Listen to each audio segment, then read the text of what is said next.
El día en que vi la adaptación de Netflix de Death Note, les juro que quería llorar. Este nuevo Light que gritaba cuando conocía a Ryuk era exactamente lo que no esperaba nunca ver de un personaje tan interesante y tan badass como él. Pero bueno, ¿qué le podemos hacer?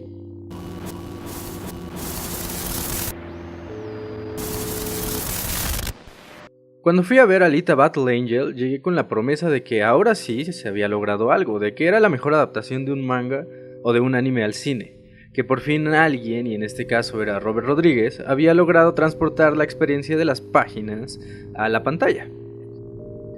Pero bueno, no fue precisamente una sorpresa, y cuando salí de la sala y llegué a mi casa, chequé los tomos en los que está basada esta historia, encontré exactamente las mismas inconsistencias que me hicieron odiar otras adaptaciones del cine hollywoodense, como Ghost in the Shell, la de Dragon Ball Evolution, Death Note de Netflix, Speed Racer, que es muy extravagante pero no es buena, o la de All You Need Is Kill, que terminó siendo algo con Tom Cruise.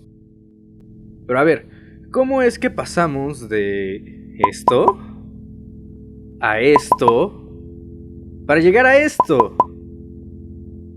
¿Por qué cuando Hollywood recoge una de las historias del anime o el manga japonés, todo termina tan mal? Bueno, creo que primero habría que entender que estamos hablando de dos formatos diferentes. Todos los universos que mencioné antes tienen características que en el papel y en la animación resultan fáciles de entender, como las carreras de Speed Racer a cientos de kilómetros por hora con herramientas asesinas, o los cyborgs que pelean en ciudades futuristas, o los robots gigantes que destruyen ciudades enteras, o esa forma en que Goku se convierte en extrañamente un Serario cuando se vuelve poderoso. Habría que checar también ese extraño fetiche que tienen los japoneses con ser arios cuando son poderosos, ¿no?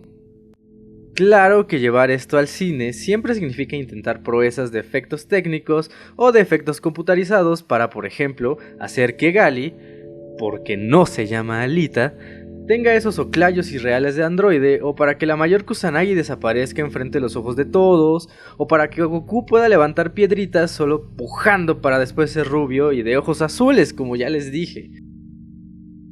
Pero a ver, un momento. ¿Hollywood no hizo Avatar?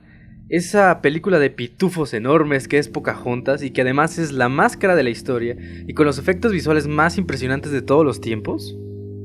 Es claro que esta industria tiene la capacidad de producir películas en live action con efectos que asemejen e incluso superen las expectativas de lo impresionante del dibujo y la animación. Pero es que en realidad tampoco eso es precisamente lo más necesario. En Japón se han hecho versiones de este tipo, de Rurouni Kenshin, que conocemos en México como Samurai X, de Old Boy, de 20th Century Boys, y hasta hay una versión de Death Note, que es grandiosa y no tiene efectos muy buenos, sus efectos visuales son muy deficientes, por no decirles baratos. Entonces, ¿qué rayos es lo que hace buena una adaptación? Pensemos primero en El Señor de los Anillos, que es sin duda las mejores adaptaciones hechas al cine en toda la historia. Su original es la novela de J.R.R. Tolkien, un viejito que creó un mundo mágico en la Tierra Media después de haber sufrido la Segunda Guerra Mundial en carne propia. Al llevarla al cine, Peter Jackson comprendió este universo como uno en el que no cabía esa crítica artera de Tolkien como la primera capa de una trilogía de películas de acción y de fantasía. Lo que hizo Jackson fue recargar todo en la Odisea de Frodo y llenó de subtexto, ese que Tolkien remarca mucho en la novela, con los demás personajes, los escenarios y las líneas argumentales que se desprenden del camino del héroe a destruir el anillo. Solo recordemos cómo terminó la película, con una mujer destruyendo todo precisamente porque no es un hombre. Lo que hace buena a esta trilogía adaptada no es precisamente la fidelidad con la obra original.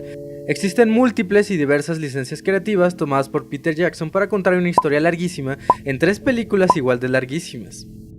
Sin embargo, lo que entendemos finalmente es lo que Tolkien quería reflejar en sus soliloquios sobre la guerra y los mundos fantásticos en los que el idioma es una barrera, en el que la guerra es un horror para todos los que no son poderosos y que el mal es una entidad identificable y, sobre todo, derrotable. Ahora veamos la adaptación de Ghost in the Shell.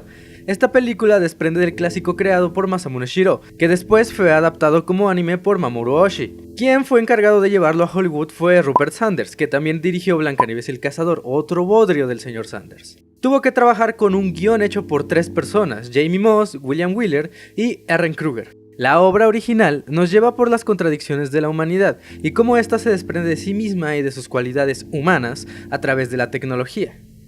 Masamune explora la condición humana poniéndola frente al espejo de la tecnología, que es inerte pero muy efectiva, que también cumple la función de la violencia y la guerra en esta historia, que parece ser lo que hace humanos a estos humanos.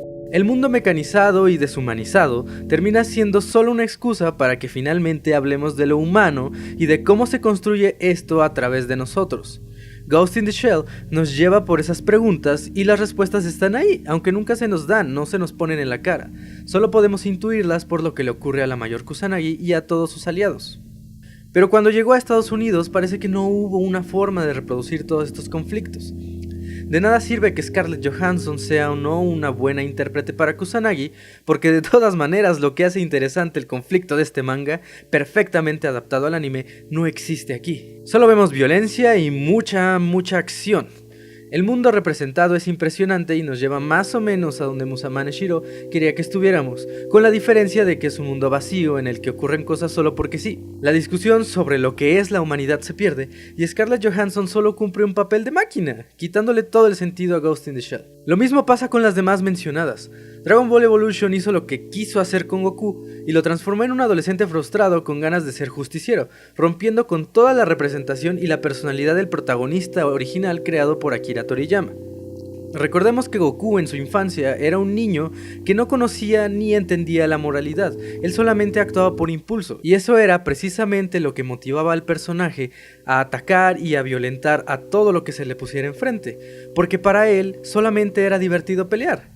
Lo mismo pasa cuando crece, solamente que ahora tiene una extraña moralidad de justicia, pero sigue siendo un sujeto al que solamente le gusta la violencia.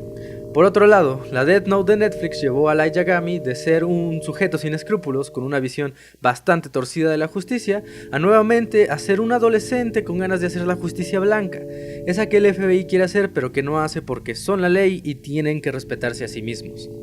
El conflicto original, creado por Sugumi Ohba, es bastante profundo y nos lleva por varias capas, generando una guerra en donde el bien y el mal se pierden entre líneas muy difusas y estrechas, que se dibujan solo en la cabeza de los que están metidos en ella, dejando en claro que el valor de la vida humana depende mucho de quién mire y de qué vida estemos hablando. En la adaptación de Netflix no parece siquiera existir otra vez, solo vemos una especie de coming of age donde Light Yagami se convirtió en la caricatura de lo que para Estados Unidos es la vida fuera de su país.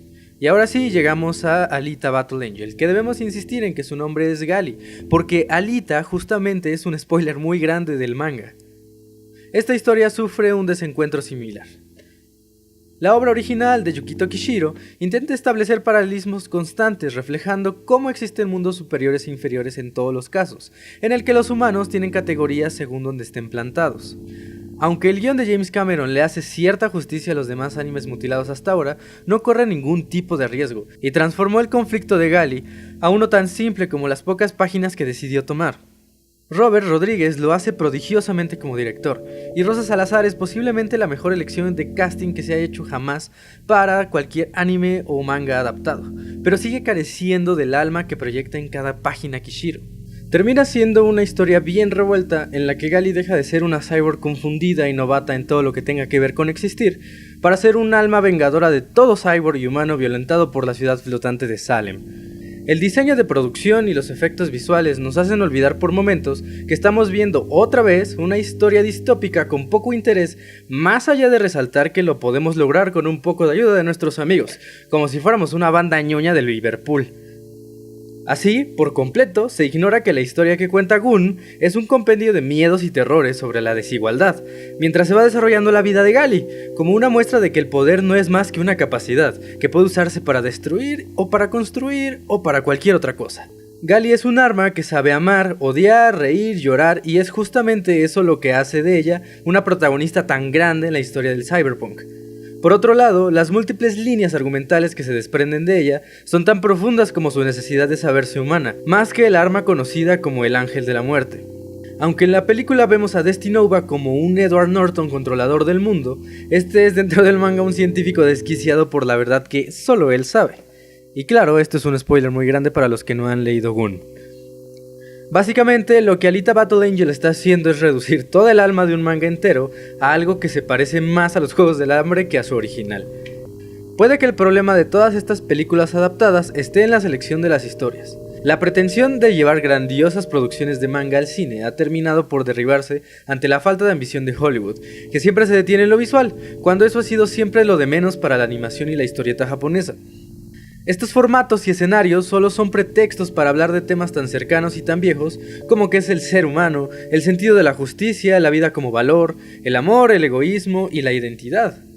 Los efectos especiales no serían necesarios si todo eso que hace a esas historias ser efectivamente estuviera ahí, representado en la piel de Scarlett Johansson, en la de Rosa Salazar o en la de cualquier otro actor.